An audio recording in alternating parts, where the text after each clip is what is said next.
All right, hey, what's up, guys? So today we're going to be spending some time talking about SMART goals and the SMART goals framework. So if you didn't get a chance to check out the previous video where we discussed WHOOP and the WHOOP framework, head back and spend a little bit of time getting to learn how to use the WHOOP framework.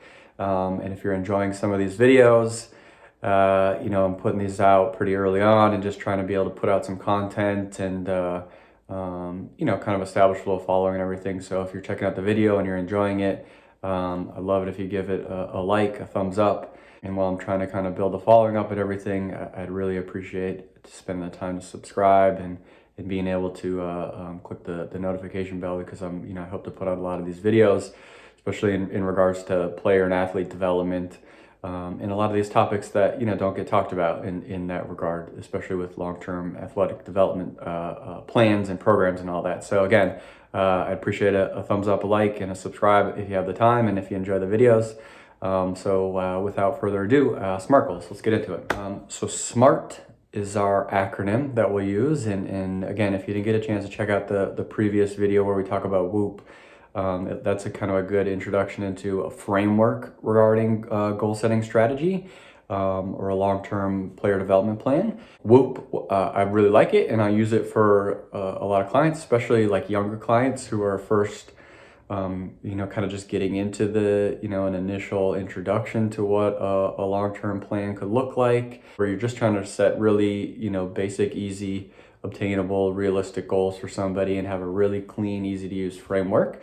The SMART goals framework I really like for, anyone, first of all, who likes a lot more detail in their plan, but also anybody that's starting to kind of transition to the next level and, high school, college athletes and those kind of looking to get into professional level or anything like that, because it lets you get a lot more specific and detail oriented with the plan and a framework. So we'll kind of work through the acronym SMART, and then you might be able to see how SMART goals kind of start to differ from a WHOOP framework. So let's kind of start to break it down. So SMART: specific, measurable, achievable, relevant, and time bound. Okay, so let's start with the S, the specific. So kind of like WHOOP, where we talked about our wish, or the desire, equating that to what the short-term goal could be. Specific in the SMART-term goals is just that. It's your specific goal in mind. And again, just like I talked about before with having certain frameworks like this that start to get a little bit more detail-oriented, I think it's more relevant for short-term goal strategy creation rather than long-term goal. Although, again, I think you could argue that both WHOOP and SMART goals could be utilized for both SMART and or short and long-term goals, but again, I prefer to use it more with in the short-term goal scenario. So specific, we're thinking about, again, what's our specific short-term goal? Okay, I want to lose 10 pounds in 6 weeks. I want to increase my bench press by 10 pounds in 1 month, whatever it is, right? So we're picking a very specific, realistic, and obtainable goal, okay? So when we think about specific goals, we can start to kind of break that into some different categories. So first of all, who's involved, right? And that can be pretty obvious, I think, sometimes. Us, if we're the athlete, we're obviously the ones involved. But if we're thinking about like a rehab scenario, okay, because we'll talk about framework for a rehab scenario too, I think it works just as well as when you compare it to like a long-term athletic development plan.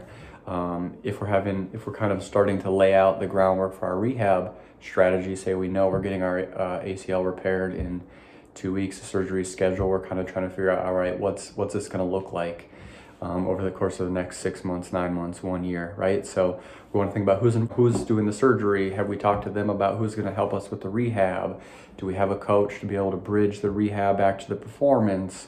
All that kind of stuff. So now's the time to kind of think about, okay, who's going to be involved in helping me obtain this short-term goal, right? So who, what are we actually going to be doing to work on this short-term goal? What's the plan that we're going to start to think about? Okay, and with the rest of the SMART goals, it's more talking about, how do we measure it? Is this achievable? All that kind of stuff. But in this specific portion of our goal setting strategy, what's the actual plan? What are we going to be working on in order to achieve the short-term goal? Okay, so here's where we lay out our periodization block, or here's where we start to think about what the diet's going to look like, and if there's any changes that need to be modified there, all that kind of stuff, right? What's the training plan going to look like? So here's where we start to think about what are we actually going to be doing in order to achieve this short-term goal, okay? So who, what, when are we actually going to be doing it, and what's our time frame that we're giving ourselves in order to achieve this short-term goal? Is it 2 weeks, 4 weeks, 6 weeks? Again, I previously talked about what good realistic intervals are for short-term goals, and typically a lot of the research shows 2 to 4 weeks gives us a good time frame to be able to work on a short-term goal. That could be a little bit longer, 6 weeks, 8 weeks sometimes, but don't set something that's too far in the future where you can't feel and appreciate the end, right? You can't see the end of what that short-term goal actually looks like. If you're saying my short-term goal is 6 months from now, you can't. We don't have a good feeling for what 6 months feels like. We can't see, there's no end in sight with that necessarily. So keeping things short and digestible, it helps us be a lot more successful with that. So here's where we can think about the obstacles, and whoop, that's its own letter, right? But when we're thinking about the specific category, we want to think about what obstacles might be able to come up. Okay, so just like in the whoop video that we talked about, it's important to have a plan to overcome some of those obstacles and a pivot, right, or a backup plan. We want to be doing the same thing with our SMART goal framework. If we set a short-term goal and we start to have a plan in order to achieve that short-term goal, what are we going to do if things maybe don't go the way we want them to, or we know that there's going to be something, an obstacle that comes up in the future? The example I've used before is, a college athlete coming back, or within their interval plan having Thanksgiving break in there or something like that, right? There's going to be obstacles that come up. So if you have a pivot or a backup plan, it's a lot more helpful in being successful going forward. So the last of the specific portion of the SMART goals is something that I think a lot of people don't think about from a internal dialogue, so to speak, is why is this goal important to me? Okay, so why is it important in terms of my performance, but also maybe to me as the athlete or to me as the coach? Why is this something that I'm setting as a short-term goal? Is it something that I have just wanted for a long time to be able to achieve? Is it important for me to be able to get my performance or my play to the next level? Is it something I know that scouts are looking for? Whatever it is, why is it important for me to be able to add this to my priority list and to be able to set as a short-term goal for myself? So I think that's all important in thinking about this specific category. So again, who, what, when, which obstacles, and then why is this important? So that's all kind of within that first letter S. So M, measurable. So when we set short-term goals, and we talked about this in the short-term goal video, if you didn't get a chance to check that out, head back in the feed a little bit and give it a quick watch. It talks about some of these things, but we want our short-term goals to be measurable, something that we can actually monitor in terms of progress. So here's where we set that quantifiable measurement to our goal. Is it 10 pounds? Is it, are we shaving off a tenth of a second? Are we adding 10 pounds to our squat? Whatever it is, what's the actual goal that we're measuring so that we know whether or not we were successful in achieving our short-term goal. So A, achievable. Here's something that we can think about more qualitatively. So what I mean by that is I'm setting this short-term goal. Is this a realistic? Is it actually obtainable for me to be able to meet this short-term goal? Okay, so is it achievable? Am I saying, I've never run a marathon before, but in 2 months, I would love to be able to run a marathon. Is that achievable? For most people, probably not, right? If we're talking about high-level athletes who have done a lot of running before and stuff, sure, maybe. But if you're just kind of, if you're a novice or amateur athlete and you're kind of just getting into training or something, that's probably not a very achievable goal, right? So we want to think in terms of, what's in our wheelhouse, what can we actually accomplish, what's realistic, what's obtainable, and set our short-term goals around this letter A in the SMART goal system or framework. Is it achievable, right? So specific, measurable, achievable. The R stands for relevant. When I think about relevant, to me, what I think about is this a priority for me right now? So we've talked about priorities. And when we think about priorities, it's, okay, what's the first thing I need to be able to accomplish in order for the next thing to be a focus of mine, and that they can kind of help you progress towards that long-term goal and that overall vision that you've set for yourself, right? So is this short-term goal that I'm setting relevant to me as an athlete now in this moment in time? Am I just setting a short-term goal that's something that I would like to work on in the future? That's fine. We can think about that kind of stuff, but is this something I'm actually going to be able to work on now so that I'm spending my time and energy efficiently, right? So is it relevant to me as an athlete, or is it a coach to my program at this moment in time? I think that's something important to think about. Right? So the last letter in SMART goals, so we've done specific, measurable, achievable, relevant, and now we're talking about time bound, okay? So now we need to put an end cap on this goal. So we talked before in the specific about, having or measurable, in terms of having, intervals to this.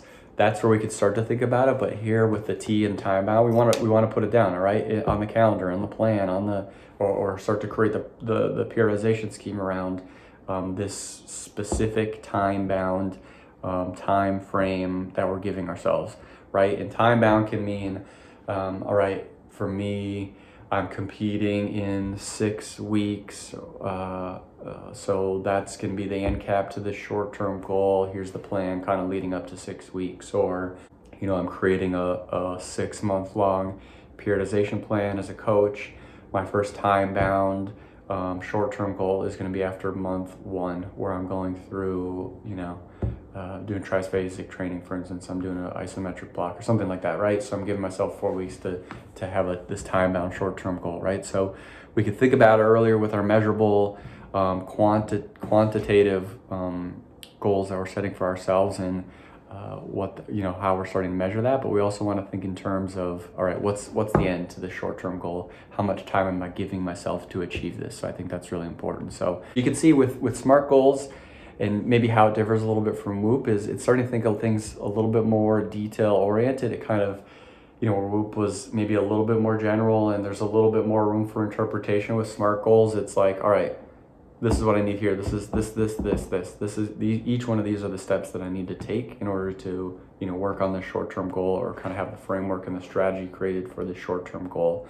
Again, I like to use it for athletes that are a little bit more detail oriented. So if you're watching this and you're an athlete and you're somebody who likes to have your training program written down, you take notes and you write down how many reps and sets you did, all that kind of stuff. If you like those details, then SMART goals is probably a better framework for you as an athlete. If you're a coach, and I'd say for most coaches, SMART goals is pretty, something that you would want to incorporate, because most coaches are pretty detail oriented. Again, I like to use that Whoop framework strategy for maybe younger athletes, or those kind of just getting their training history established.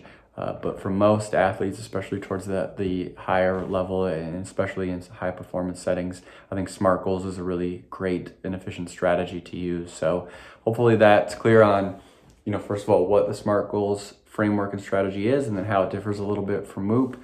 And then, we talked before about, through all the other videos I've created, with priorities, long-term, short-term goal setting, having a vision for ourselves, right? Why being able to look at the big picture and then break that down into smaller, digestible bites is kind of what sets an elite athlete apart from, maybe an amateur or novice athlete. It's just being able to have good control over your, your life and your goals and your hopes and wishes and all that kind of stuff. So being able to have a good framework, whatever that framework looks like, is going to be a lot more efficient. It's going to keep you organized. It's going to make sure you're hitting the marks that you want to hit. And it's going to help you reach what that long-term goal and that vision is for yourself, probably a lot more efficiently and a lot more maybe quantifiably, right? Than again, just kind of weighing things and maybe not having a plan as we go. So again, I think that's, something that a lot of people miss out on, is really building out a framework and a strategy for themselves. And, if you're watching this as an athlete and you're trying to think about how do you take your game to the next level, well, this is probably a good first step. Sit down, create a strategy for yourself, create some goals, think about your vision, and what do you want to be able to accomplish and achieve as an athlete. And you're probably going to be a lot more successful to know those on your team and those around you. So hopefully this has been helpful. We'll keep pumping out these videos. Again, if you made it to the end and you got any help from this video, please give it a thumbs up, a like, subscribe to the channel. I'll keep putting these out as often as I can, and I'm going to keep mixing it up. We're going to talk about different things, some more in this realm of goal setting, mindset, mindfulness, motivation type end of the spectrum, and I want to put some more out into the strength and conditioning performance end of the spectrum too. So stay tuned for that. Thanks for watching. All right, see you guys.